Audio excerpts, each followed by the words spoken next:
स्वागत है मित्रों, आप सभी को हमारे YouTube channel the devotional journey में। आज की वीडियो में हम आपके लिए लाए हैं होलिका दहन की कथा। आखिर होलिका दहन की क्या है पौराणिक कथा, इसके लिए क्या क्या है शास्त्रानुसार कुछ नियम, वो सभी हम आपको इस वीडियो में बताने जा रहे हैं। मित्रों, वीडियो शुरू करने से पहले अगर आप हमारे चैनल पर नए हैं तो नीचे दिए गए बेल आइकन को प्रेस करके हमारे चैनल को सब्सक्राइब जरूर कर लें और अगर वीडियो अच्छा लगे तो लाइक करें, शेयर करें। बताना ना भूलें कि वीडियो का कौन सा पार्ट आपको ज्यादा अच्छा लगा हो, वो भी कमेंट करें जरूर। तो चलिए बिना देर के प्रारंभ करते हैं आज की वीडियो, होलिका दहन की कथा। प्राचीन पर्वों की यही सुंदरता है कि इनके पीछे छिपे पौराणिक राज हमें आकर्षित करते हैं। होलिका दहन का पर्व संदेश देता है कि ईश्वर अपने अनन्य भक्तों की रक्षा के लिए सदा उपस्थित रहते हैं। होलिका दहन होली त्योहार का पहला दिन फाल्गुन मास की पूर्णिमा को मनाया जाता है। इसके अगले दिन रंगों से खेलने की परंपरा है, जिसे धुलेंडी, धुलंडी और धूली आदि नामों से भी जाना जाता है। होली बुराई पर अच्छाई की विजय की उपलक्ष्य में मनाई जाती है। होलिका दहन, जिसे छोटी होली भी कहते हैं, के अगले दिन पुनः हर्षोल्लास के साथ रंग खेलने का विधान है और अबीर गुलाल आदि एक दूसरे को लगाकर व गले मिलकर इस पर्व को मनाया जाता है। भारत में मनाए जाने वाले सबसे शानदार त्योहारों में से होली एक है। दिवाली की तरह ही इस त्योहार को भी अच्छाई की बुराई पर जीत का त्योहार माना जाता है। हिंदुओं के लिए होली का पौराणिक महत्व भी है।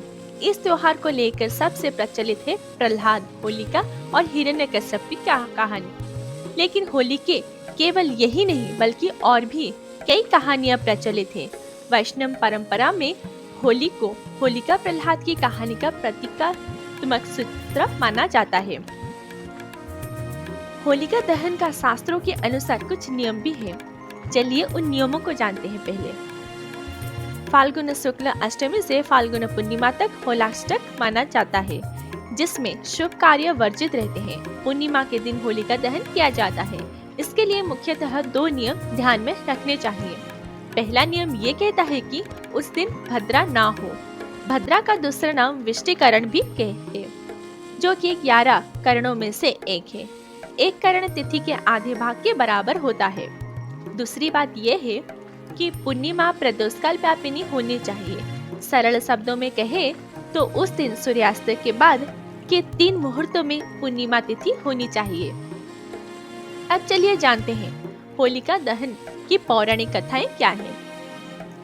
पुराणों के अनुसार दानवराज हिरण्यकश्यप ने जब देखा कि उसका पुत्र प्रहलाद सिवाय विष्णु भगवान के किसी अन्य को ही नहीं पूजता, तो वह क्रोध हो उठा और अंततः उसने अपनी बहन होलिका को आदेश दिया कि वो प्रहलाद को गोद में लेकर अग्नि में ही बैठ जाए, क्योंकि होलिका को वरदान प्राप्त है कि उसे अग्नि नुकसान नहीं पहुंचा सकती। किंतु हुआ इसके ठीक विपरीत। होलिका जलकर भस्म हो गई और भक्त प्रहलाद को कुछ भी नहीं हुआ। इसी घटना की याद में इस दिन होलिका दहन करने का विधान है। होलिका पर्व संदेश देता है कि इसी प्रकार ईश्वर अपने अनन्य भक्तों की रक्षा के लिए सदा उपस्थित रहते हैं।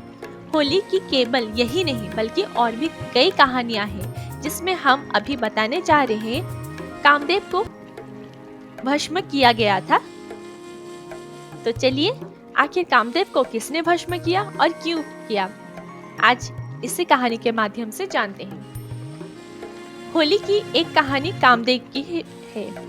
पार्वती शिव से विवाह करना चाहती थी, लेकिन तपस्या में लीन शिव का ध्यान उनकी तरफ गई ही नहीं। ऐसे में प्यार के देवता कामदेव आगे आए और उन्होंने शिव पर पुष्प बाण चला दिया।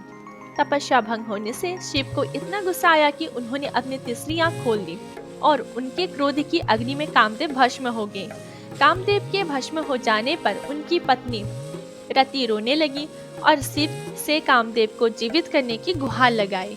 अगले दिन तक शिव का क्रोध शांत हो चुका था। उन्होंने कामदेव को पुनर्जीवित किया। कामदेव के भस्म होने के दिन होलिका जलाई जाती है और उनके जीवित होने की खुशी में रंगों का त्योहार मनाया जाता है। ये था कामदेव की कहानी।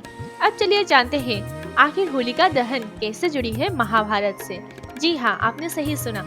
महाभारत की कहानी भी है होलिका दहन से एक। चलिए उसे जानते हैं। महाभारत की एक कहानी के मुताबिक युधिष्ठिर को श्री कृष्ण ने बताया, एक बार श्री राम के एक पूर्वज रघु के शासन में एक असुर महिला थी। उसे कोई भी नहीं मार सकता था क्योंकि वो एक वरदान द्वारा संरक्षित थी।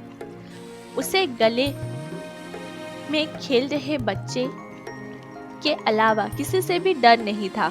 एक दिन गुरु वशिष्ठ ने बताया कि उसे मारा जा सकता है यदि बच्चे अपने हाथों में लकड़ी के छोटे टुकड़े लेकर शहर के बाहरी इलाके के पास चले जाएं और सूखी घास के साथ साथ उनका ढेर लगाकर जला दें।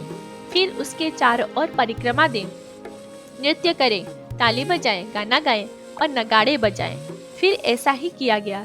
इस दिन को एक उत्सव के रूप में मनाया गया जो बुराई पर एक मासूम दिल की जीत का प्रतीक है। अब चलिए जानते हैं महाभारत से जुड़ी और एक कथा जो है श्री कृष्ण और पुतना की कहानी। होली का श्री कृष्ण से गहरा रिश्ता है, जहां इस त्योहार को राधा कृष्ण के प्रेम के प्रतीक के तौर पर देखा जाता है। वहीं पौराणिक कथाओं के अनुसार जब कंस को श्री कृष्ण के गोकुल में होने का पता चला तो उसने पुतना नामक राक्षसी को गोकुल में जन्म लेने वाले हर बच्चे को मारने के लिए भेज दिया। पुतना स्तनपान के बहाने शिशुओं को विषपान कराना था, लेकिन कृष्ण उसकी सच्चाई को समझ गए और उन्होंने दुग्धपान करते समय ही पुतना का वध कर दिया।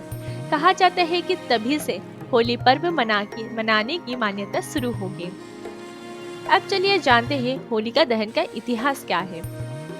विंध्य पर्वतों के निकट स्थित रामगढ़ में मिले एक ईसा से 300 वर्ष पुराने अभिलेख में भी इसका उल्लेख मिलता है। कुछ लोग मानते ये है कि इसी दिन भगवान श्री कृष्ण ने पुतना नामक राक्षसी का वध किया था। इसी खुशी में गोपियों ने उनके साथ होली खेली थी।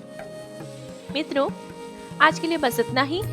फिर से हम मुलाकात करेंगे एक नई कहानी के संग। अगर हमसे कुछ भूल चूक हो जाए तो कृपया हमें माफ कर दें। और हाँ, कमेंट बॉक्स में जरूर लिखें आपको होली खेलना पसंद है या नहीं। अगर पसंद है तो जरूर लिखें। जय श्री कृष्ण। राधे राधे। धन्यवाद।